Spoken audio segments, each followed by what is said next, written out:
forme, sachant qu'en plus, après l'été, en général, c'est assez propice pour prendre des décisions, en tout cas pour se mettre en mouvement. Donc, l'idée, c'est qu'on fait un petit sondage en général, mais si on se base sur le sondage qu'on avait fait en juillet dernier, c'était assez hétéroclite sur les personnes qui s'inscrivaient, des personnes qui avaient vraiment envie de se mettre en mouvement, qui avaient vraiment envie de prendre un peu plus en main leur destin, au moins à titre professionnel, ce qui est le cadre aujourd'hui. Et c'est ce que je vous propose. Alors après, se mettre en mouvement, on a tous presque socialement envie de se mettre en mouvement depuis quelques années, encore plus cette année pour le contexte que vous connaissez. Mais l'idée, c'est de se dire comment on peut le faire et comment on peut le faire peut-être différemment. Il y a beaucoup de possibilités, il y a beaucoup de choses qu'on voit à droite et à gauche. Moi, ce que je vous propose, c'est de partager une lecture, une vision de cette mise en mouvement qui est sur la base de mon expérience personnelle, professionnelle, de mon expérience en tant que dirigeant d'entreprise, et je vais y revenir, mais aussi par conviction, parce que je pense que sur ces sujets-là, il faut avoir une forte conviction pour pouvoir passer ce cap dans les manières, enfin de la manière la plus optimale possible. Alors, vous voyez un petit iceberg, même un gros iceberg. Comme vous le savez, un iceberg, c'est à peu près du 90-10, hein, c'est 90% en dessous, et puis la part restante, elle est au-dessus.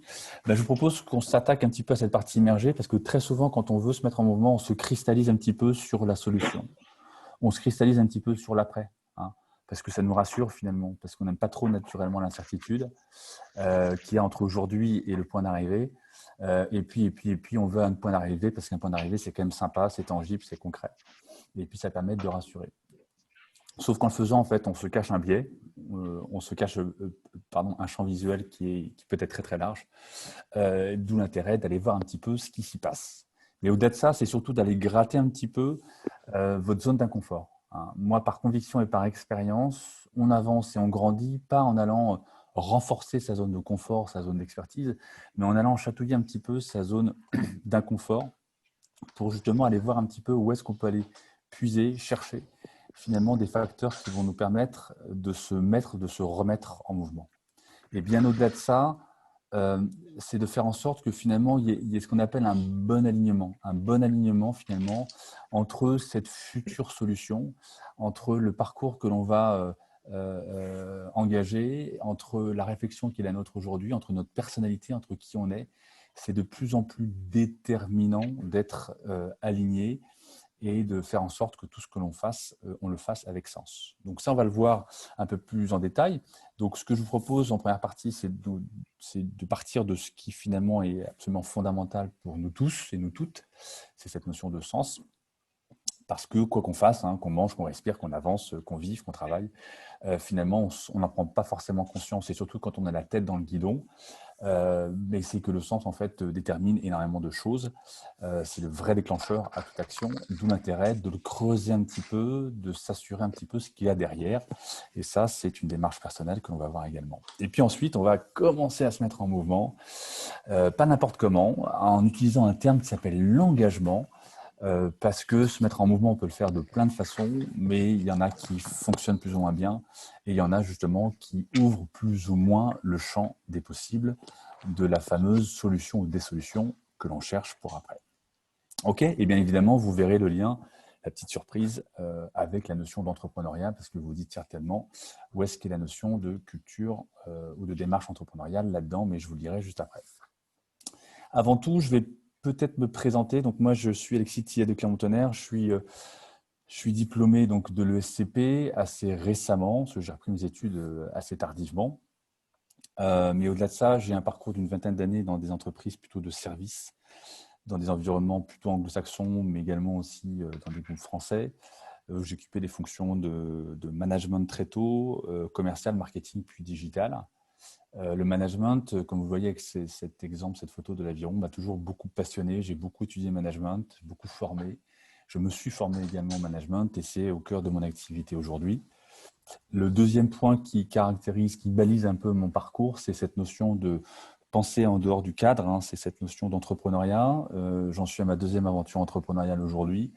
Mais au-delà de ça, dans les entreprises dans lesquelles j'ai été dans des entreprises qui sont énormément transformées, beaucoup de re-engineering, beaucoup de fusion-acquisition, beaucoup de transformation, quelle qu'elle soit. Et bien évidemment, vous voyez le lien avec le management qui est d'autant plus intéressant dans nos sociétés actuelles où il faut faire un lien direct avec le management et la transformation si on veut avoir un impact sur les équipes et leur montée en compétences. Le troisième axe, c'est la stratégie, parce que j'ai eu la chance les 7 dernières années d'être dans des instances de décision, que ce soit des comités de direction ou stratégiques, et qui m'ont permis de voir un petit peu le lien justement entre le management, les plans de transformation et puis la stratégie, de quelle manière on initie et comment on met en œuvre, et quels obstacles on a à franchir, quelles que soient les organisations, quelles que soient les typologies d'entreprises ou de dirigeants. Et puis le quatrième bloc qui me caractérise, c'est cette notion de transmission. Je suis un boulimique de lecture, de formation, je me forme beaucoup, je forme beaucoup.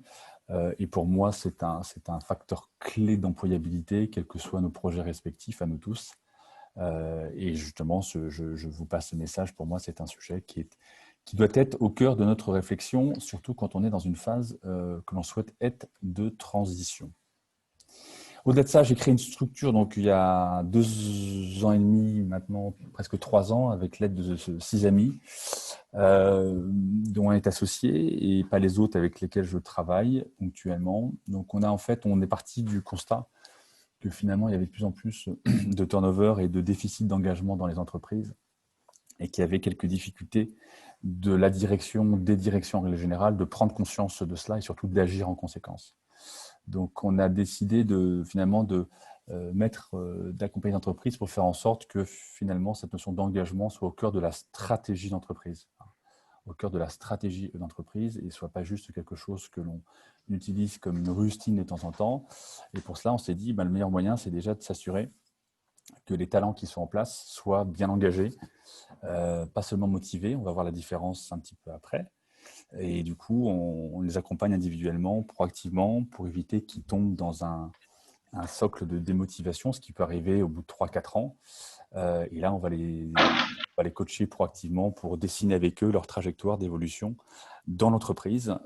Ce qui est intéressant, c'est que près de 3 fois sur 4, les trajectoires d'évolution qu'on co-dessine avec le talent sont des trajectoires que le dirigeant lui-même n'avait même pas envisagées. Et le deuxième point, c'est qu'effectivement, on va dans le cadre d'évolution, de recrutement et autres, on va apporter une petite touche supplémentaire que n'apportent pas les cabinets de recrutement, par exemple, en allant chercher les candidats sur leur motivation profonde, sur les notions de sens que l'on va voir ensemble ce midi, et ce qui nous permet ensuite de travailler avec la direction générale, ce qui représente les 3/4 de l'activité, ce que vous voyez à droite. Donc, c'est quels sont tous les leviers d'engagement que l'on va pouvoir mobiliser pour faire en sorte que ça puisse servir la stratégie de l'entreprise et la vision qu'a le dirigeant de son projet. Voilà. Donc, beaucoup d'accompagnement de dirigeants, beaucoup de recherche et développement. Tous les formats d'accompagnement que l'on fait sont protégés. On passe quasiment 15% de notre temps en R&D, d'où le fait, entre autres, qu'on va partager quelques éléments qui sont le fruit de notre recherche ensemble ce midi. Le vif du sujet. Le vif du sujet, oui, les clients sont de toute taille et c'est très hétéroclite parce que c'est surtout une question de personnes finalement.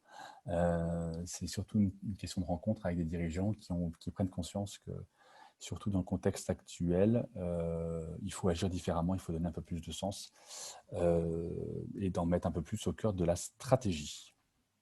Alors, on rentre dans le vif du sujet. Je vous sens impatient, évidemment. Parce que le sens, pourquoi le sens? On zoome un petit peu plus sur la partie immergée de l'iceberg et comment se remettre finalement en mouvement en partant du sens. La première chose, c'est apprendre à se redécouvrir. Alors, j'en reviens à ce que je disais en préambule tout à l'heure. Je ne sais pas trop quel est votre contexte et ce que vous avez en tête chacun individuellement, mais j'imagine que vous avez envie pour certains peut-être de vous lancer ou songer un projet à dimension entrepreneuriale, d'autres plutôt à évoluer de manière plus ou moins novatrice en interne au sein de votre groupe. Mais l'idée, c'est de se dire que quel que soit le cas, et surtout à nos âges, même si je n'ai pas le casting des âges, mais je pense que vous avez tous un peu d'expérience, quand on se lance un nouveau défi, on part potentiellement, et surtout pour ceux qui entreprennent, pas pour un nouveau job, mais pour une nouvelle vie, en tout cas une nouvelle étape de sa carrière. Jusqu'à 30-35 ans, on part pour des raisons assez basiques, une entreprise, on évolue pour des raisons assez basiques. Là, on a envie de se donner un second souffle et en général de mettre un peu le sens au centre du dispositif. Donc l'idée, c'est de se redécouvrir. Maintenant, on le sait, comme je le disais tout à l'heure également, il y a cette incertitude, il y a cet impact social, il y a beaucoup de choses effectivement qui finalement nous freinent et qui fait qu'on remet à demain. Pourtant, et c'est mon rôle, et par expérience et conviction, c'est de voir un peu le verre à moitié plein. Et cette transition reste une opportunité absolument exceptionnelle, rare évidemment, parce qu'on ne se remet pas en cause tous les 4 matins, et c'est une opportunité finalement de se redécouvrir. Et pour cela, quand on se dit se redécouvrir, il y a beaucoup de redécouvrir, renaissance, c'est l'occasion de poser de nouvelles bases, de nouveaux jalons sur lesquels, de nouveaux repères, sur lesquels on va finalement construire ou reconstruire finalement une identité, un profil, un projet, et qui va vous amener sous des horizons très très différents, quel que soit votre contexte actuel. Donc surtout, que vous soyez dans un contexte qui soit plus ou moins subi, post-Covid, avec ce qui se passe, les plans de licenciement et autres, il y a beaucoup d'impacts subis.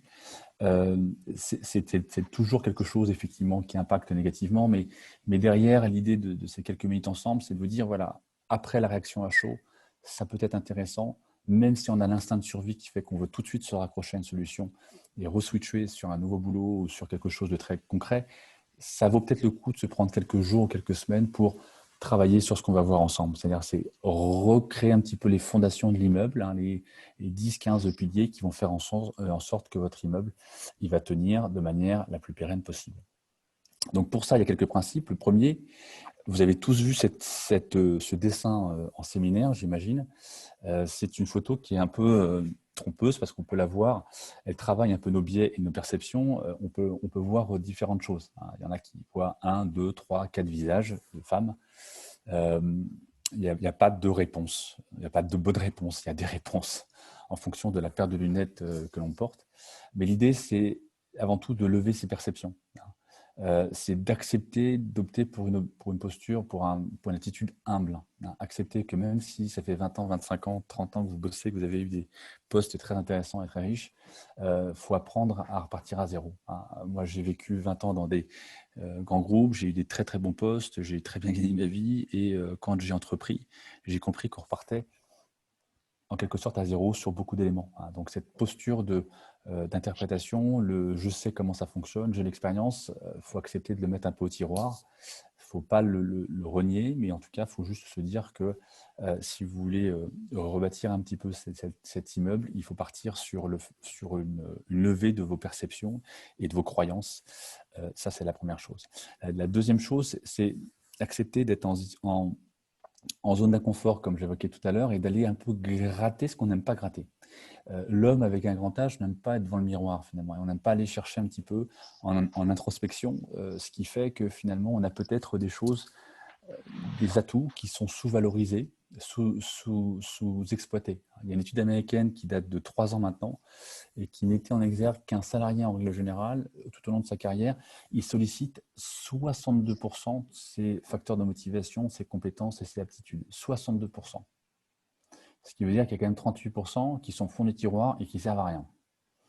C'est dommage, parce que quand on veut renaître ou se redécouvrir ou se relancer, ça vaut peut-être le coup d'avoir une lecture complètement exhaustive de tous ces atouts et de tout finalement ce qui va composer notre futur projet professionnel. Donc ça, c'est important d'aller gratter un peu le jardin secret pour voir un petit peu ce qui s'y passe. Et puis le troisième point, c'est le miroir, c'est ce qu'on appelle l'effet miroir. C'est le fait d'accepter de ne pas être seul. Et pourtant, c'est un moment où peut-être certains d'entre vous, vous êtes seuls, très seuls, comme les dirigeants que j'accompagne qui sont très seuls, même s'ils sont très très entourés, parce que seuls face à l'incertitude et seuls face à la décision. D'où l'intérêt effectivement d'assez rapidement accepter de se regarder dans le miroir, comme j'évoquais, pour faire ce travail d'introspection, mais accepter aussi la critique des autres, le regard, la confrontation.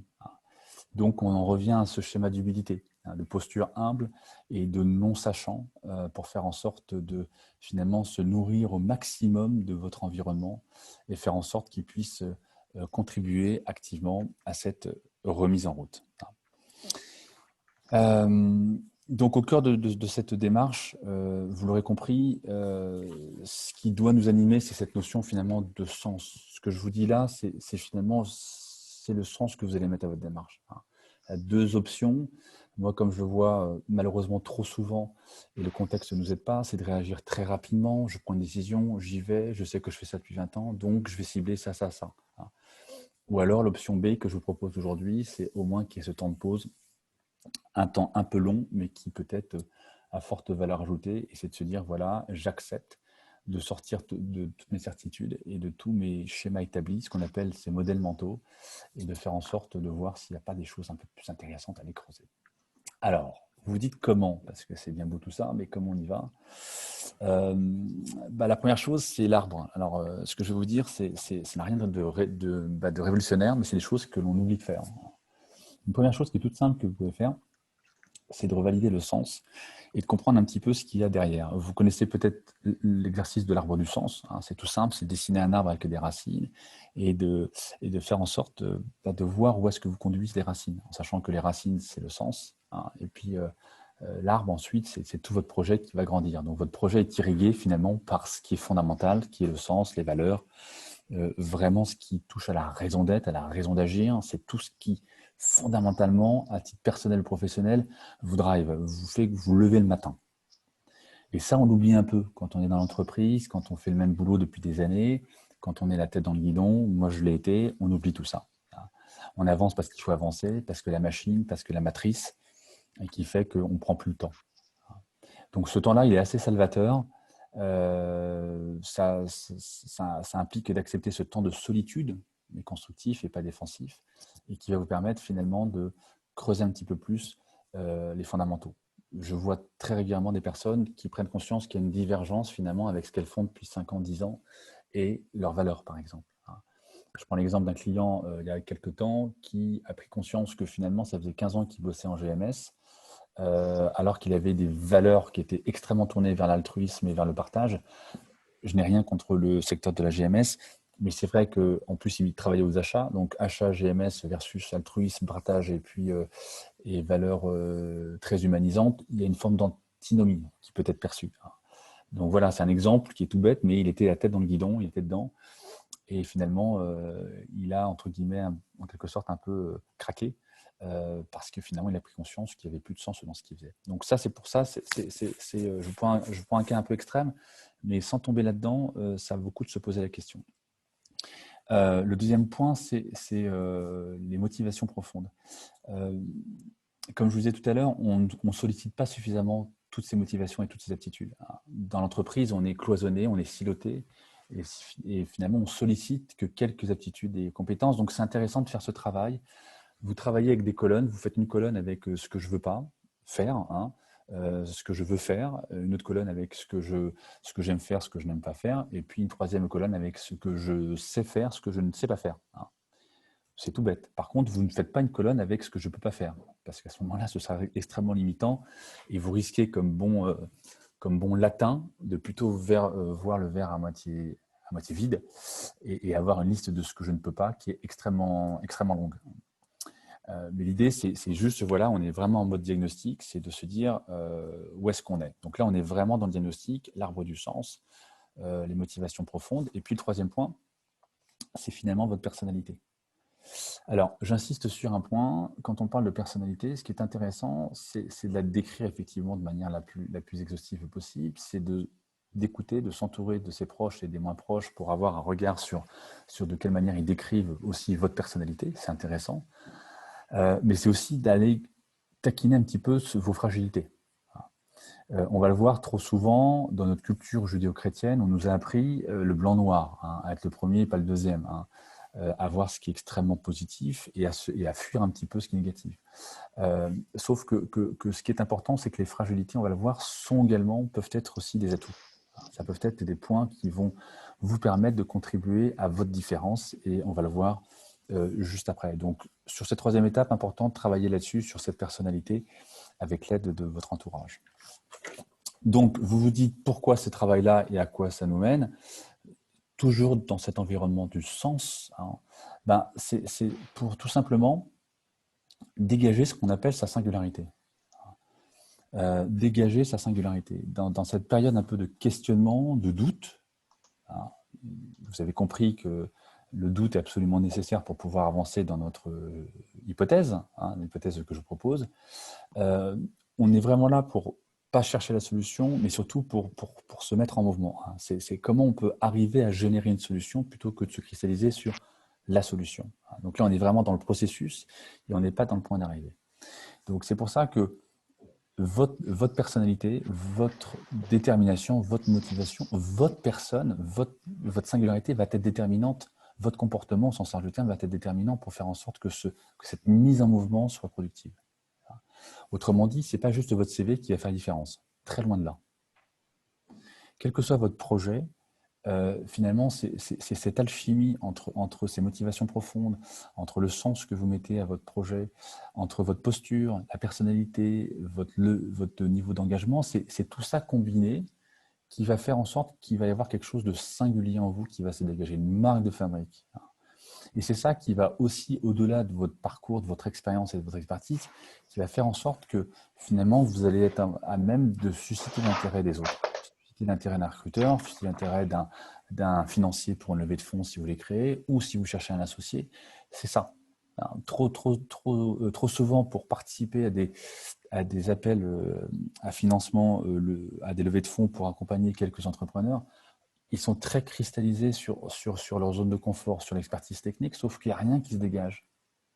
Autrement dit, et pour être assez direct, il y a des projets qui sont passionnants dans le fond, mais qui sont valorisés de manière absolument chiante, pour être direct. C'est-à-dire que en voyant ça, on se dit qu'on peut en trouver d'autres ailleurs qui font la même chose.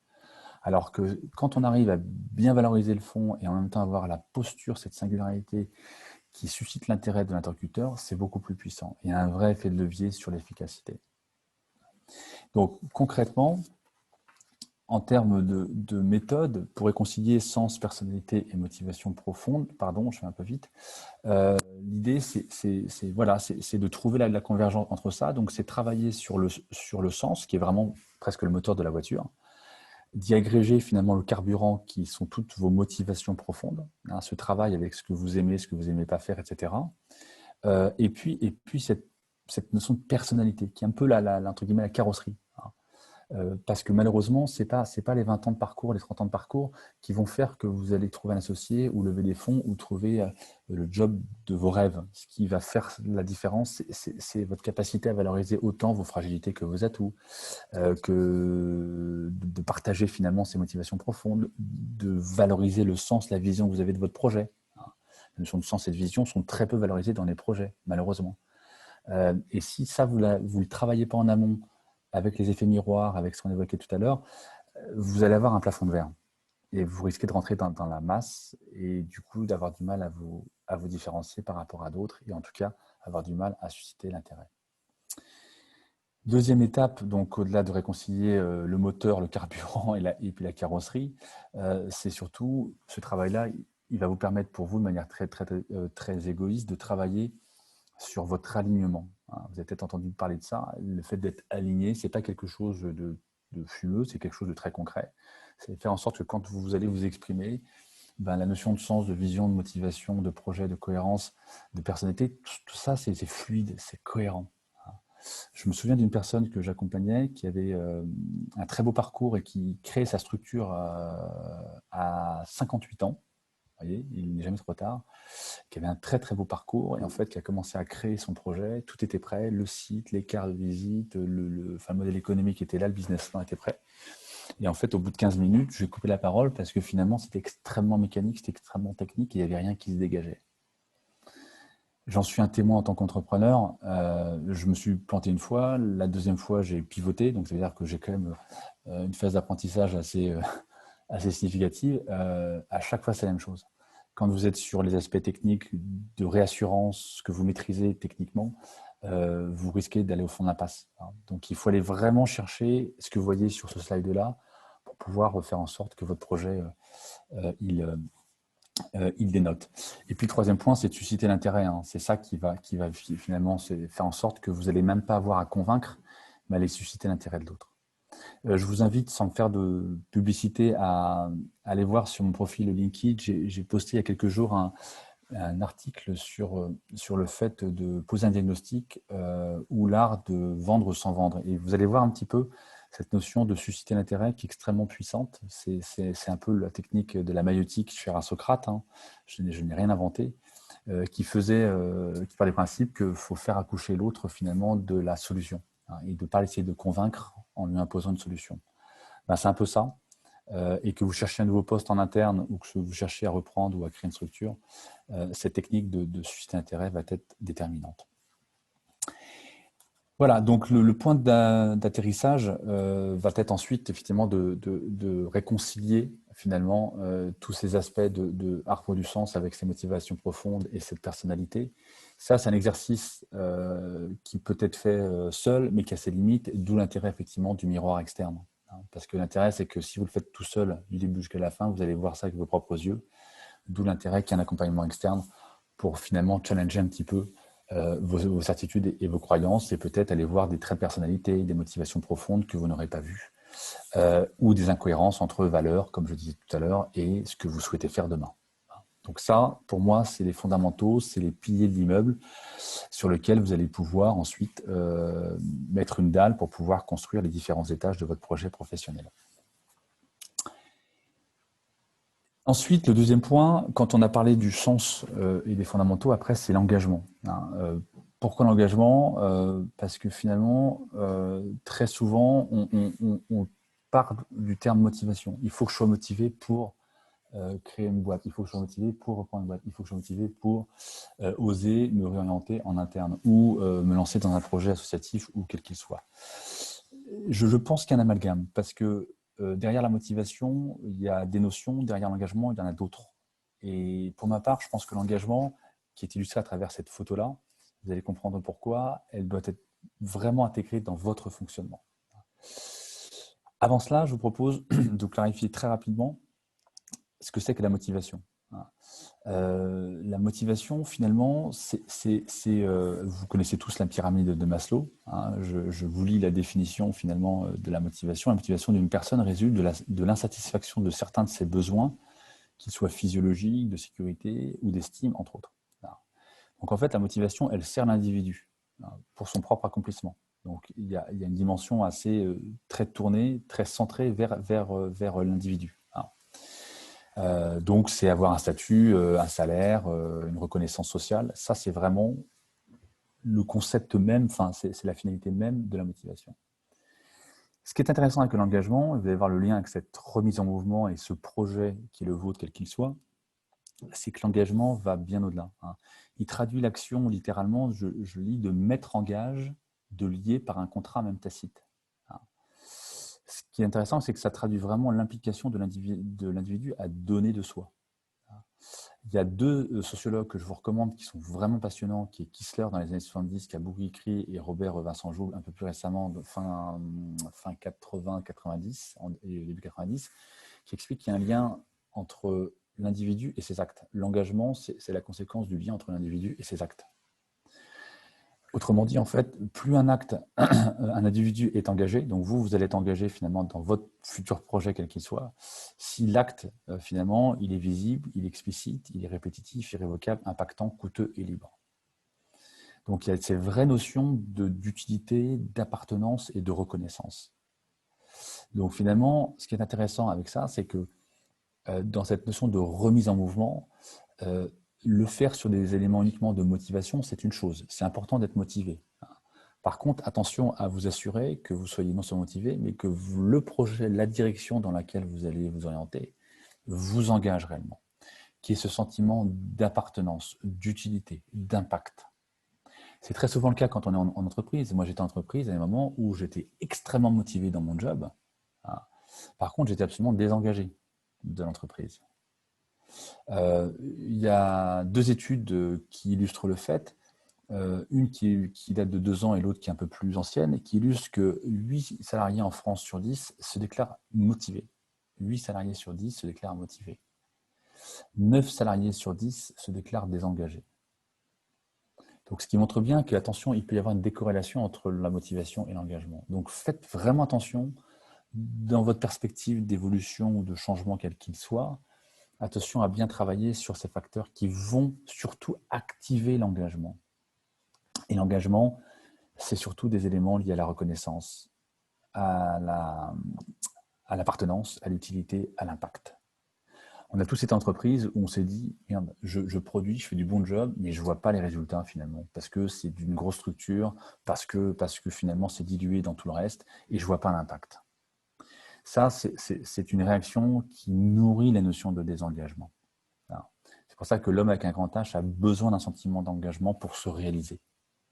Et ça tombe bien parce que, bonne nouvelle pour vous toutes et vous tous, c'est l'engagement qui favorise le dépassement de soi. Ce n'est pas la motivation. Comme le télétravail aujourd'hui, le télétravail, si c'est mal cadré, c'est un excellent levier pour favoriser le désengagement des individus. Ça renforce la motivation, je contrôle mon présent, je contrôle mon mercredi, je contrôle mon équilibre en partie vie privée, vie publique, vie professionnelle, mais ça ne renforce en rien l'engagement que j'ai pour l'entreprise, l'impact que je vais avoir pour l'entreprise. Parce que finalement, l'engagement, pour finir, c'est aussi l'adéquation que va trouver le salarié entre ses valeurs, sa notion du sens et celle de l'entreprise. Et vous, c'est la même chose. Dans le projet de rachat, dans le projet de création que vous avez ou d'évolution à l'interne, il faut qu'il y ait cette adéquation-là. D'où le travail sur l'arbre du sens qu'on a fait tout à l'heure et qui va être absolument déterminant parce que si ce n'est pas clair pour vous, ça va être compliqué de trouver la bonne voie pour pouvoir évoluer. Et l'engagement, c'est aussi la capacité à adhérer au projet. D'où la notion de valeur aussi qui est déterminante. C'est pas le tout d'être motivé et de se dire que c'est un boulot sympa ou un projet sympa. Il faut être capable d'y adhérer de manière fondamentale et d'autant plus à des âges expérimentés comme les nôtres, pardon, où on ne veut pas faire un coup, mais on veut vraiment s'investir dans un vrai projet à fort impact. Donc on ne se réalise pas en assouvissant ses besoins individuels, mais en contribuant vraiment à un projet, à une cause. Donc en conclusion, sur cette notion d'engagement qui me paraissait être intéressant à recadrer, si j'ai résumé en 2 exemples, la motivation, c'est un peu la force qui nous pousse à faire le premier pas vers l'action pour servir ses propres besoins, alors que l'engagement, c'est une action qui nous pousse à faire le second pas au service d'une cause. Voilà.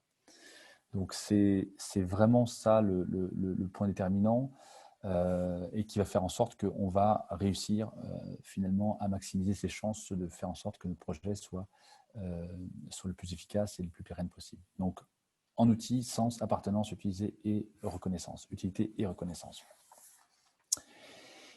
J'espère que vous me suivez. C'est censé être un format très interactif, mais avec la visio, c'est toujours compliqué. Et puis, donc centré sur le collectif. Et puis, tout ça nous bascule finalement progressivement, mais sûrement vers la notion de démarche entrepreneuriale. Ah, nous y voilà, la fameuse démarche entrepreneuriale. Donc, vous devez certainement vous dire, mais quel est le lien finalement entre la première partie qui est sur le sens, sur la motivation profonde, la deuxième sur l'engagement, et puis cette notion de mise en mouvement et de démarche entrepreneuriale qui sont quand même dans le titre du webinaire. En fait, la réponse, elle peut être simple, c'est que moi, je me suis posé la question il y a quelques années sur qu'est-ce qui illustre le mieux l'engagement? Qui illustre le mieux la notion de l'engagement? Que ce soit dans l'entreprise ou hors de l'entreprise. Dans l'entreprise ou dans un projet professionnel, associatif, de rachat ou autre. Eh bien, c'est les entrepreneurs. C'est les entrepreneurs. Parce que l'entrepreneur, finalement, pour moi, c'est celui qui illustre le mieux la notion d'engagement. Au-delà de la notion d'idée, de création, de reprise et autres, c'est quelqu'un qui a une capacité à s'engager qui est exceptionnelle. L'entrepreneuriat, pour ceux qui le savent ou qui le vivent ou qui l'ont vécu, ce n'est pas un nouveau job, c'est une nouvelle vie. On se cristallise beaucoup sur l'entrepreneur, c'est un entrepreneur né, c'est un fils d'entrepreneur, il a des super idées, c'est un ultra créatif, il aime le risque, il est visionnaire. Tout ça est absolument faux. La majorité des créations, c'est des gens qui n'ont pas eu, comme moi, un insight, comme disaient les Anglais, qui sont réveillés un matin avec les débuts du siècle. Moi, j'aime pas le risque, je suis pas fils d'entrepreneur et je suis pas visionnaire. Et pourtant, ça fonctionne. Donc, c'est bien qu'à un moment, il y ait quelque chose qui dissonne par rapport à nos croyances vis-à-vis de la notion d'engagement. Cette réflexion que j'ai adoptée il y a quelques années, j'ai découvert à travers cette femme-là, qui est Sarasvati, qui est une chercheuse américaine d'origine indienne et qui a fait son mémoire, sa thèse, avec un prix Nobel d'économie qui s'appelle Herbert Simon aux États-Unis et qui s'est dit mais qu'est-ce que c'est que finalement que tous ces entrepreneurs aux États-Unis qui arrivent à créer des boîtes, à les scaler, comme on dit, à les faire croître très très vite, à les revendre très cher et qui recommencent et qui arrivent à faire la même chose. Elle s'est dit, c'est quoi leur gris-gris finalement, c'est quoi leur patte? Et du coup, elle a étudié une quarantaine de cas concrets d'entrepreneurs aux États-Unis. Elle leur a posé des cas de manière très pragmatique, donc très empirique. Elle a observé finalement leur comportement, leur attitude. Elle a observé qu'ils avaient cinq attitudes en commun, et c'est ce qu'elle a appelé les 5 principes de l'effectuation. Donc l'effectuation est un néologisme, c'est un mot créé toute pièce, et vous voyez bien que dans effectuation, il y a le mot effet. Et pourquoi on parle d'effet? Parce que finalement, elle a observé en synthèse que au-delà de ces cinq principes-là, ces 5 comportements, que finalement, il y avait deux logiques de comportement. La première, euh, qui finalement est un peu notre mode de fonctionnement dans notre culture un peu latine, hein, à l'instar des anglo-saxons, c'est de déterminer les moyens nécessaires pour obtenir un but donné. Je m'explique, c'est-à-dire que quand on a finalement un projet, la stratégie d'entreprise par exemple, ou un projet, quel que soit le projet, on fixe ce projet, d'accord, qui est à 2 ans, à 3 ans, quel qu'il soit, et ensuite on va mobiliser les ressources pour atteindre l'objectif donné. Hein, d'où le principe de la stratégie d'entreprise qui, comme vous le savez, à 3 ans, on écrit une belle stratégie, un beau bébé, un beau business plan, et puis ensuite on alloue les ressources pour atteindre l'objectif qu'entre nous, on n'atteint quasiment jamais. Hein, j'ai jamais vu un business plan ou une stratégie d'entreprise qui était synonyme de succès à 100%. Mais peu importe, on est constitué comme ça, on est structuré de cette manière-là. C'est ce qu'elle appelle le processus délibéré. Tout est délibéré et contrôlé, pour le dire autrement. Donc on va mettre en place des causes pour atteindre un effet, pour générer un effet. Alors qu'avec ces fameux entrepreneurs, elle a vu l'inverse. C'est intéressant. Elle a vu que eux, ils imaginaient des effets possibles à partir de moyens identifiés en amont. Ils imaginaient des effets à partir de causes. Donc c'est exactement l'inverse. Beaucoup plus sur un processus émergent, donc créatif, ultra créatif, et pas sur un processus d'optimisation finalement. On n'est pas là pour agréger des ressources qui vont nous donner la solution qu'on a vue. C'est un peu, je pense, que certains ont en tête aujourd'hui, n'est-ce pas? Quand on veut se réorienter, on se rassure, on a peur de l'incertitude, du coup on va se raccrocher à un wagon qui est je sais faire ça, donc je vais me diriger vers là. Et ça nous rassure. Donc là, on est plutôt dans un processus, si vous êtes comme ça, qui est finalement un processus délibéré. Alors qu'elle, elle observait l'inverse. D'accord? Donc ils font exactement l'inverse. Ils ne regardent pas l'objectif final, ils ne connaissent pas l'objectif final, parce qu'il y en a peut-être un, il y en a peut-être 10, ils ne savent pas lequel, ils ne savent pas quelle formule, mais en tout cas, ils vont commencer avec un point de départ. Et ce point de départ, c'est cette photo-là.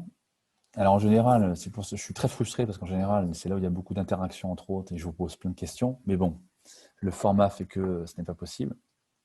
Et finalement, là, la première observation, c'est que ces entrepreneurs avaient le même point commun, c'est-à-dire qu'ils faisaient l'inventaire de leurs propres ressources. Autrement dit, comme cette femme qui est sur un lac, ils se regardaient un petit peu comme ce que je vous disais dans la première partie, effet miroir, solitude, accepter la solitude pour prendre du recul sur soi-même, sur ce qu'on sait faire, avoir une autocritique, hein, être capable finalement de partir avec ce qu'on a. Très souvent, comme en entreprise, c'est pareil, on est tous à se dire, bah, je ne peux pas faire ça parce qu'il manque des ressources. Hein. Je ne peux pas faire ça parce que mon voisin n'est pas prêt. Hein. Je ne peux pas faire ça parce que le projet n'a pas avancé. Hein. On a toujours plein de prétextes, que ce soit dans la vie professionnelle ou privée, de ne pas avancer parce qu'on n'a pas. Bah, eux, ils faisaient l'inverse. Ils font un autodiagnostic de tout ce qu'ils ont. Et comme par hasard, en creusant, on découvre plein de choses.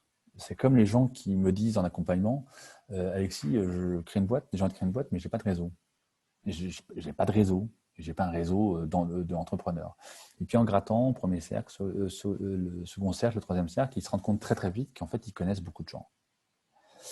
Je leur explique que moi, mon premier client, c'est un client que j'ai eu par un ancien copain, parce qu'un copain, on ne se voyait pas beaucoup, je ne sais pas que j'ai ancien, avec qui j'étais en Erasmus quand j'avais 22 ans. J'ai 44 ans aujourd'hui. Et je ne l'avais pas vu depuis. Il bosse en Belgique. On s'est eu comme ça, par LinkedIn. On se prend les nouvelles. J'ai expliqué le projet. Il s'est décarcassé comme pas deux. Il m'a trouvé de la mise en relation et j'ai eu mon premier client avec lui. j'aurais pu dire que j'avais un réseau que je connaissais qui était mon premier cercle. Bah, lui, il était dans le 3e ou 4e cercle et c'est fort à constater, c'est qu'il a été extrêmement utile. Donc, faut, comme ces entrepreneurs-là, ne pas négliger finalement les ressources dont on dispose. Il faut être conscient de ses motivations profondes, de ses atouts, de ces fameux 40% qui sont fonds de tiroir qu'on évoquait tout à l'heure. C'est tout ce travail finalement que ces entrepreneurs ont fait. D'accord? Donc c'est vraiment partir de ses propres ressources. Donc finalement, vous voyez, on n'est pas sclérosé sur le point d'arrivée, sur la solution, on est sclérosé sur ses propres ressources. Deuxième point commun avec ces entrepreneurs, c'est cette femme qui saute dans le vide. Elle saute dans le vide comme vous voyez, mais avec quand même un harnais.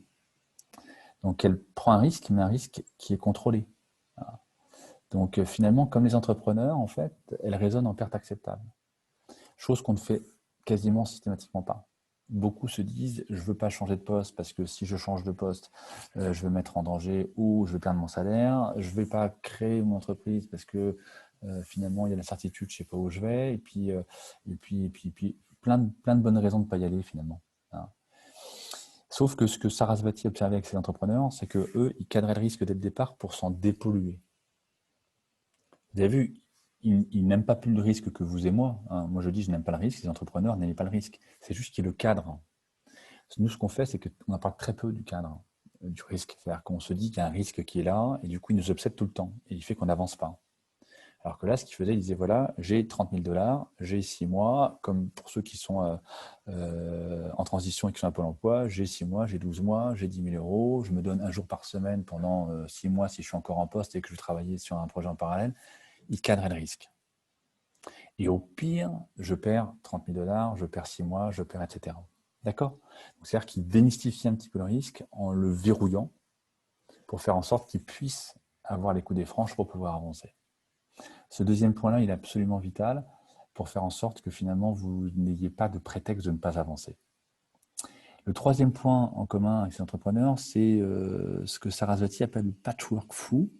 Le patchwork, c'est une pièce de textile, comme vous le savez, des pièces de textile qu'on agrège de manière empirique au fur et à mesure, sans savoir ce que ça va réellement donner à la fin, comme par hasard. Et en fait, évidemment, il est très intéressant, ce troisième pilier, il est juste fondamental. Moi, personnellement, professionnellement, il a changé ma vie. Parce que finalement, avant de pivoter, pour ceux qui ne savent pas de pivoter, c'est changer de modèle économique. Au début, je proposais quelque chose et j'ai dû changer complètement de modèle. En fait, au départ, je cherchais à convaincre, à vendre ma solution. Et puis, je me suis rendu compte que quand on vend, quand on cherche à convaincre, on est un peu avec des œillères, vous savez, on est un peu obsédé par son truc et on ne voit plus rien en fait. On est un peu cristallisé, on ne voit plus rien et du coup, on n'écoute plus la personne en face. Et moi, j'ai fait un petit roadshow pendant près de 6 mois, j'ai vu plein d'entreprises, etc. Elles m'écoutaient, prenaient des notes, posaient des questions. Puis en fait, je ne les écoutais pas. J'essayais de les convaincre, de me rassurer et j'ai rien vendu. Et j'étais accompagné à l'époque par quelqu'un, j'ai fait une belle rencontre pendant mon MBA et cette personne-là, elle m'a dit, Alexis, tu sais que dans tes notes là que je vois, il y a plein de fois où les clients te disent votre truc c'est très bien, mais ce qui les embête aujourd'hui, c'est que les talents partent des entreprises. Et ça, je ne l'avais pas vu. Donc finalement, je l'ai pris en compte et grâce à ça et grâce à cette observation-là, et à cet ami-là, j'ai pu pivoter et changer mon modèle qui marche très bien aujourd'hui. Et finalement, quand je suis reparti sur le terrain, j'ai complètement changé. J'ai arrêté d'essayer de convaincre, mais j'ai essayé d'engager les parties prenantes. Faire en sorte que les interlocuteurs en face de moi, je ne sais pas de les convaincre, mais de co-construire avec eux finalement une solution. Co-construire, faire en sorte que la solution vienne d'eux. Faire en sorte qu'on soit vraiment plus assis en face à face, mais assis côte à côte. Qu'on ne raisonne plus en je ou tu, mais en nous. Et ça, ces entrepreneurs à succès aux États-Unis, ils ont tous fait ça. Et ça a eu un terrible effet de levier sur l'efficacité. Parce que très vite, vous êtes sur un processus social, donc vous n'êtes jamais seul. Pourtant, moi, au tout début, j'ai créé ça, et là, j'étais plus seul du tout, parce que très vite, vous avez un écosystème qui est coactionnaire finalement, qui est co-bâtisseur et coactionnaire de votre projet. Donc, c'est extrêmement puissant. Et ça, c'est quelque chose que je vous invite évidemment à prendre en compte dans votre réflexion. Quatrième point, les citrons, la limonade. Quand on vous donne des citrons, faites-en de la limonade. C'est un proverbe c'est un proverbe anglais. Autrement dit, quand on vous donne quelque chose, ne le prenez pas tel quel. Et au-delà de ça, ne considérez pas que c'est quelque chose qui va vous déstabiliser. Autrement dit, tirez parti des surprises. quand il y a quelque chose qui se passe, regardez avec différentes paires de lunettes ce qu'il y a derrière. Quand vous avez un projet qui a une coquille, ça arrive très souvent. En tant qu'entrepreneur, ça m'arrive chaque jour. Avant, je regardais avec une paire de lunettes, je me disais merde, ça va pas, ça va me faire dérouter de mon chemin. Et finalement, quand on prend d'autres paires de lunettes, on se rend compte que ça ouvre d'autres opportunités. Ce qui se passe post-déconfinement est absolument un vrai régal pour moi en tant qu'accompagnant de dirigeants, parce que je me régale à voir la manière dont les dirigeants s'approprient cette notion de citron et se disent, voilà, finalement, au-delà de ça, en quoi ce sont des opportunités, finalement, de rebondir différemment, de repenser sa stratégie, etc. Donc finalement, on est là pour transformer, pour générer de la valeur ajoutée. C'est là où il y a de la valeur ajoutée, et c'est là où vous allez vous différencier. Donc ne vous arrêtez pas aux embûches que vous allez avoir, que vous avez déjà aujourd'hui. Dites-vous à chaque fois, hop, en quoi ça peut être une opportunité. Et la preuve étant, c'est que moi aujourd'hui, chez Reventis, on vend des choses qui n'étaient surtout pas dans le catalogue initial. Et chaque jour qui avance crée des solutions qui sont différentes grâce finalement aux clients. Tout ce qu'on développe et qu'on dépose finalement, c'est juste le fruit de ce qu'on a fait avec des clients. C'est quand même assez exceptionnel. Donc ça vient d'eux en fait. Et le cerveau, il est partagé entre eux et nous. Dernier point, le pilote dans l'avion. Ce qu'a observé Sarasvati, c'est que ces fameux entrepreneurs, ils avaient une super qualité, c'est qu'ils avaient une capacité à bien exploiter les présents. Et l'image du pilote, c'est quand vous faites Paris-San Francisco en avion, ben, ce qu'a dit Sarasvati, c'est que le pilote, il regarde la météo à Roissy, à Paris-Roissy, quand il décolle. Il ne regarde pas la météo à San Francisco. Donc, il ne cherche pas la météo, il va regarder la météo à San Francisco quand il sera à 2 heures d'arriver, 1h30 ou 2 heures avant d'atterrir. Ce que ça veut dire au-delà de cette image-là, c'est que les entrepreneurs en question, ils s'amusaient, entre guillemets, à contrôler le présent. Ils se focalisaient sur le présent, sur comment je peux exploiter au mieux le présent. Je ne sais pas s'il y en a qui connaissent le concept, l'approche de la pleine conscience, mais c'est une manière finalement de voir à chaque fois avec des yeux différents tous les réflexes que vous avez au quotidien. La fameuse réunion hebdo que vous faites avec vos équipes, comment chaque jour je peux la regarder différemment. Enfin, chaque semaine, je peux la regarder différemment. Donc ça, c'est des sujets qui sont absolument essentiels pour pouvoir finalement exploiter au maximum le présent. Ok, donc en synthèse finalement de cette approche que je vous propose ce matin, finalement ce midi, c'est de se dire que finalement pour adopter une démarche entrepreneuriale et donc se remettre en mouvement, quelle que soit votre perspective, la première chose, c'est surtout, ne passez pas à côté de ça. Ne passez pas à côté de cet arbre du sens. Les idées, vos aptitudes, vos compétences, votre savoir-faire, tout ça, vous pourrez le mettre en branle, il n'y a pas de souci. Il n'y a pas de souci. Sauf que ne vous plantez pas de piste. Et ce qui va, que vous le vouliez ou pas, ce qui va conditionner votre piste, ce qui va faire que vous allez avancer dans une direction ou l'autre, c'est ça. C'est cet arbre. C'est cette capacité à dégager cette singularité. Le deuxième point, c'est de le faire dans des conditions où vous allez vraiment challenger presque votre niveau d'engagement. Si un niveau d'engagement que vous n'avez pas trouvé, ce sentiment d'appartenance que vous ne trouvez pas à votre projet, cette notion d'utilité, d'impact, de reconnaissance, si ça vous ne le voyez pas, c'est déjà un signal faible qui doit vous alerter. Ça veut dire que vous êtes peut-être motivé parce qu'il y a des aspects de rémunération qui sont très importants, parce qu'il y a une perspective qui va nourrir cette motivation, cette pyramide de Maslow qui est là. Mais s'il n'y a pas cette notion d'engagement, vous n'irez pas à 150%. Et vous allez vous griller à un moment ou à un autre et vous allez avoir un effet boomerang. Dernier point, la préconisation, c'est d'adopter cette attitude entrepreneuriale. J'ai eu 2 projets en entrepreneuriat, un sans la fluctuation, l'autre avec. Donc, même si c'est 2 projets qui étaient différents, en tout cas, je ressors finalement que cette démarche entrepreneuriale, vous avez vu, elle est très empirique. Il n'y a pas besoin d'être surdiplômé, d'avoir beaucoup d'expérience. C'est extrêmement pragmatique, c'est de l'observation, c'est la micro-victoire, c'est au quotidien. Et c'est ça qui nous permet finalement, étape après étape, de pouvoir formaliser et converger naturellement vers un projet, vers une évolution, vers une perspective. Donc voilà, c'est ce que je voulais vous proposer ce midi, c'est de vous donner un peu une perspective, un peu un angle, un regard un peu différent sur cette notion de remise en mouvement, au-delà de tout ce que vous pouvez lire, voir, écouter. Ce que je vous ai présenté, c'est sur la base effectivement d'outils, de méthodes. Si vous voulez en savoir plus, vous pouvez me contacter sur l'adresse qui est sur l'écran pour un échange, pour un diagnostic, pour quelques questions que ce soit. Je serai ravi de pouvoir interagir avec vous. Et dernier point, sinon, vous pouvez aller sur, entre autres sur la page LinkedIn de Reventis ou sur la chaîne YouTube et vous verrez quelques illustrations de ces méthodes et de business case pour rendre cela un peu plus concret. Voilà, merci à toutes et à tous. Peut-être des questions, si Christine l'autorise. Mais oui, oui, il reste quelques minutes, avec plaisir.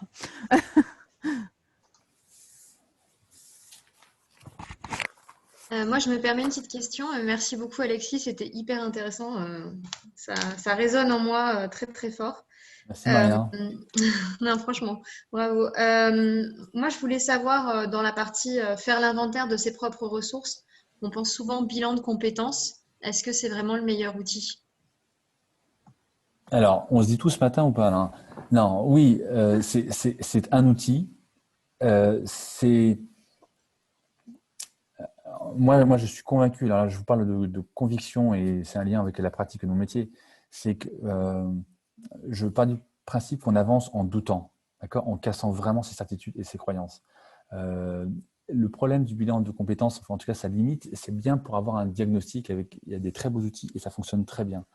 Mais très et trop souvent, et j'en ai déjà fait deux et j'en vois autour de moi, c'est surtout une confirmation de ce que vous savez faire. Le bilan de compétences, il va faire de avant à au présent. Hein. Moi, ce qui m'intéresse, et vous l'avez avec ça, c'est de présent à futur.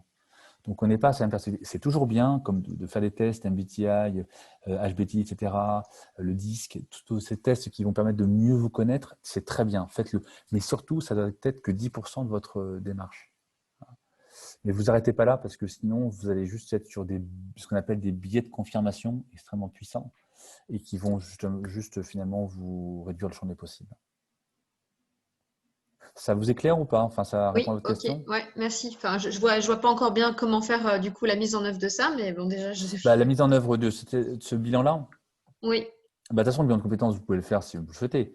Mais ce que je veux vous dire, c'est que le travail sur l'effet miroir, le travail sur finalement l'inventaire de vos propres ressources, le travail sur le petit tableau à écrire sur l'arbre du sens que vous faites sur un dessin à la maison, Mm, sur une colonne, ça, vous pouvez le faire. Là où d'accord. vous allez être limité, et c'est là où un accompagnant externe a du sens pour moi, c'est dans l'aspect critique. C'est de vous dire, voilà, vous voyez ça avec vos lunettes. Moi, je vois une incohérence entre ça et ça. Il y a quelque chose qui dissonne entre ça et ça pour vous aider à prendre conscience ensuite. Vous voyez? Mais c'est vous qui Mhm, allez prendre conscience. C'est pas à moi. Enfin, mhm. c'est pas l'intervenant. Hein. Non, bien sûr. Ok, Mais il y a un travail initial qui est à faire. Et ça, c'est pas l'intervenant externe de prendre le crayon, c'est à vous de prendre le crayon. ok. Merci. Alexis, c'est Muriel. Donc j'ai une Bonjour question sur. Muriel. Bonjour Je et vous merci entends pas beaucoup. Hein. beaucoup, Muriel. Ah, Peut-être. là vous m'entendez? Attendez. C'est mieux là. Oui. Bon, Ouais, c'est bon. déjà, merci beaucoup. C'est extrêmement clair et simple sur le principe, mais il y a beaucoup de travail derrière. Oui, ça Moi, fait pas dit ça. j'aimerais bien avoir une ou deux recettes sur comment on gratte ce qu'on n'aime pas gratter. Alors, sur quel pan, par exemple, vous pensez à quoi? Ben, pour avoir une vision honnête de ses fragilités. Ben, moi, je trouve qu'un un exercice de base, de toute façon, dans tout ce que je vous ai dit, il y a deux niveaux. Il y a le travail que vous pouvez faire vous, l'arbre du sens, les colonnes, etc., sur ce que vous n'aimez pas faire, etc., sur votre personnalité, avec votre entourage. Et puis, il y a le deuxième niveau qui est avec un accompagnant. D'accord? Sur ce premier niveau-là, le meilleur moyen, c'est les autres. C'est les films miroirs des autres. Vous connaissez, vous mettez un trait de personnalité. Après, allez interroger des autres autour de vous. C'est ce que faisaient ces entrepreneurs finalement. Leur grande force, c'est qu'ils l'ont fait de manière empirique et de manière très simple. Et en fait, on tend à complexifier ce qui est très simple. La première chose, c'est de demander à votre premier cercle, à votre second cercle, quel trait de personnalité il trouve en vous quels atouts, quels traits enfin, quelle fragilité, c'est eux qui vont commencer finalement à vous apporter une objectivité sur quelle est votre personnalité. C'est ça. Après, ce qui est intéressant sur le deuxième niveau avec l'accompagnant, c'est le côté interaction entre motivation, personnalité, sens, valeur, et c'est le tout imbriqué qui va être intéressant à observer. Mais ça, vous pouvez le faire largement avec votre premier cercle ou avec des anciens collègues. Enfin, la personnalité, c'est une question d'objectivité pour moi, et l'objectivité, de principe, on ne l'a pas, nous, parce que vous êtes subjectif de facto. Donc, est-ce que ça vous éclaire un petit peu ou pas, Muriel? Oui, je comprends. Oui. De toute façon, dans tout ce que je vous dis, c'est qu'il y a beaucoup de boulot à faire. Hein. C'est clair. Mais Mais en fait, ce que je constate, c'est qu'il faut le refaire souvent, ce travail. Moi, je l'ai fait, par exemple, il y a 8 ans, et je me rends compte que je dois impérativement le refaire. Parce c'est que j'ai possible. changé. Parce que j'ai Ouais, changé tout à fait. et que je ne vais plus trouver l'alignement sur les mêmes choses. Donc, je suis obligée de refaire ce travail. C'est une bonne remarque. Ouais. C'est intéressant et ça ne me surprend pas totalement. C'est-à-dire que ça dépend de votre vie, ce qui s'est passé en 8 ans. Il y a beaucoup de choses qui peuvent évoluer. Et c'est sûr que moi, je l'aurais fait, cet arbre du sens, il y a 5 ans, je n'aurais pas mis la même chose. Voilà. OK. Merci Muriel.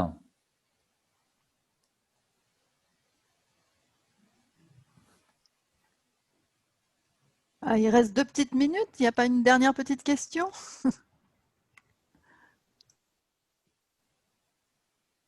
Allez, une petite question là. Oui, bonjour, est-ce que vous m'entendez? Très bien. Attends, je vais mettre ma cam, ça sera peut-être plus chaleureux si ça marche. Voilà, bonjour. Donc j'ai une petite question. Elle est liée un peu, elle rebondit un peu sur la question précédente, qui est donc de gratter un peu la zone d'inconfort. Moi, je suis en train de développer un projet entrepreneurial.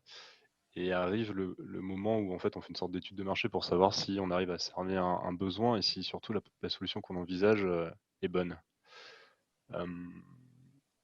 J'ai fait un premier travail d'étude de marché, j'ai eu un premier résultat.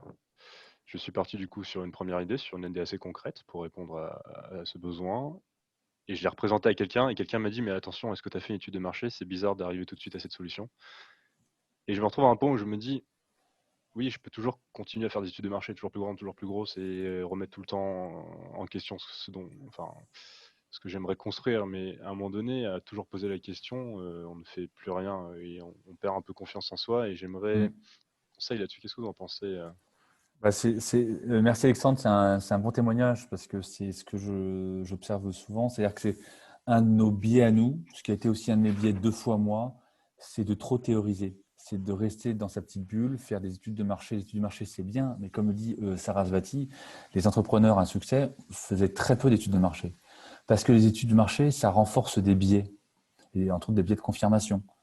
Donc, aux chiffres, on les interprète comme on le souhaite, pour le dire autrement. Si vous regardez les études de marché, ça vous donne des indications qui sont intéressantes, mais qui ne doivent pas être des certitudes pour vous. Ça doit être juste pour vous nourrir, pour nourrir votre réflexion. Après, rien n'empêche le terrain. Le terrain. Rappelez-vous, quand je vous racontais mon histoire, moi, j'ai été voir 40, 50 interlocuteurs. Je restais longtemps avec eux, je n'ai jamais rien vendu. Parce que finalement, je suis sorti du bois trop tard. J'ai été trop loin dans ma notion de produit fini, de service fini, et je suis sorti, sauf qu'entre le moment où j'ai commencé à réfléchir à mon idée et le moment où j'ai sorti, finalement, il y avait déjà un décalage qui s'était inscrit avec le besoin réel de mes clients potentiels. Donc, d'où l'intérêt de très tôt aller co-construire très très vite, même si vous avez un brin d'idée, une idée qui n'est pas très claire, un concept, un prototype qui n'est pas tellement avancé, allez-y. Cherchez 1 ou 2 anciens clients, anciens partenaires avec qui vous travaillez et qui accepteraient d'avoir un effet miroir avec vous. Et pour vous dire, tiens, écoute Pierre, si je faisais ça comme ça, est-ce que ce serait bien? Ouais, par contre, moi je trouve que ça m'irait bien. Par contre, ce serait bien que ton produit soit pas carré mais rectangulaire. Ah, donc s'il est rectangulaire, est-ce que ça t'intéresserait? Ah, si rectangulaire et qu'il est un peu plus léger, ça pourrait m'intéresser. Voilà, très empirique, très émergent. Ce que moi, je n'ai pas fait la première fois. Donc, attention à tous ces biais qui nous nourrissent et qui nous polluent au quotidien parce qu'on pense qu'ils nous rassurent et qui comblent le delta jusqu'à l'incertitude, mais c'est juste un biais, c'est une erreur. C'est-à-dire que oui, il faut se nourrir de quelques études, mais c'est tout. Comme un business plan, on regarde le business plan, mais de manière légère. Ce n'est pas ça qui doit driver notre quotidien. Ce qui doit driver notre quotidien, c'est le client. Tant que vous n'avez pas un chèque signé, vous n'aurez rien vendu et votre concept, ce sera juste finalement une idée qui vaudra ce qu'elle vaut, mais en tout cas qui ne vaudra pas des euros. Merci. Est-ce que ça vous est clair, Alexandre, ou pas? Oui, tout C'est à un peu fait. rapide. Tiens, peut-être que je vais déformer, mais vous pourrez me corriger. Ce que je retiens, c'est qu'une fois qu'on a senti, je veux dire, un gut feeling, qu'on a senti quelque chose, qu'il y a un problème et qu'on pense à Un une problème, solution, exactement. Ouais. il faut rester sur l'essence de cette solution et après la peaufiner de manière en la faisant tester vis-à-vis de potentiels clients et prendre leur feedback et essayer de l'adapter. Exactement. Pas de mettre en question l'idée première qui est on a Exactement. une solution, il répondra peut-être pas à 100%, mais en tout cas. Exactement. Vous connaissez le principe du Lean Startup, hein. Vous avez déjà lu peut-être le livre de Eric Ries qui est connu là-dessus, mais c'est le principe du MVP, hein, ce produit finalement qu'on retravaille constamment sans remettre en cause les fondamentaux, mais on est toujours en mode écoute. Écoutez le client et allez tester dès que possible auprès de clients, de prospects. Vous exposez pas auprès de vos meilleurs prospects, allez vous exposer auprès d'un ancien partenaire, un ancien client, un ancien fournisseur. Allez challenger un peu votre idée avec des gens qui vont avoir un regret critique et pas empathique. Hein. Allez pas chercher empathie comme je l'ai fait par erreur moi, au départ, parce que ça nous fait du bien. C'est un bon shoot, mais le shoot, ça ne paye pas le salaire. Hein. Et ça ne paye pas la maison. Les gens qu'on connaît, ils ont envie de nous faire plaisir et parfois leur feedback est assez. Ouais, il est biaisé. Moi, ce que me disent mes clients, c'est ce qu'ils aiment. Ils me disent à chaque fois que je les vois, ils me disent tu es chiant, Alexis. Je lui dis pourquoi je suis chiant? Parce que tu nous fais douter. Et parce que oui, c'est ça un peu. C'est que le but, c'est d'être un peu chiant. C'est de faire douter les autres pour finalement avancer. Quand on ne doute pas, on n'avance pas. Merci, Alexis. Merci, Alexandre. Peut-être une dernière question? Voilà.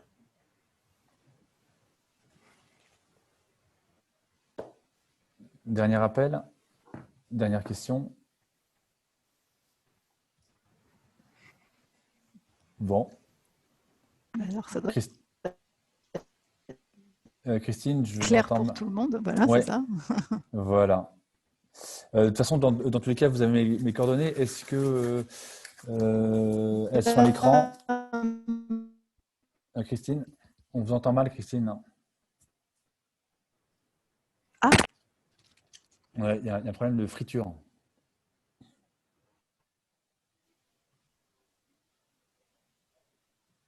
Désolée, là. C'est oui, allez-y. C'est pas terrible. Hein. Je disais oui, on voit bien vos coordonnées. Voilà. On voit bien vos coordonnées à l'écran. Voilà. Et puis à ce moment-là, est-ce qu'il y a une petite, en termes de prochaine étape? Moi, j'envoie un questionnaire d'évaluation aux participants. Voilà, ouais. Il y a l'enregistrement que je peux envoyer, mais qui ne doit pas être diffusé ailleurs que dans le petit noyau qui a suivi, quoi, voilà. Et puis, je ne sais pas si vous souhaitez partager vos slides, votre présentation pour la fournir, puisqu'elle résume tout. C'est comme vous le souhaitez. Si je peux, de toute façon, je vous la mettrai à disposition. Puis si vous souhaitez la joindre, oui, voilà. ça peut être utile avec plaisir. Oui. Hein. Voilà. Avec plaisir. Parce que bon, c'est un non, mais pas de souci. Bien de ce que vous avez dit. Pas de souci. Okay. Merci en tout cas, merci. Alexis, à vous. Merci et puis Christine pour l'organisation. Merci à toutes et à tous. Voilà. À bientôt. À bientôt. Bon après-midi. À vous aussi. Au revoir.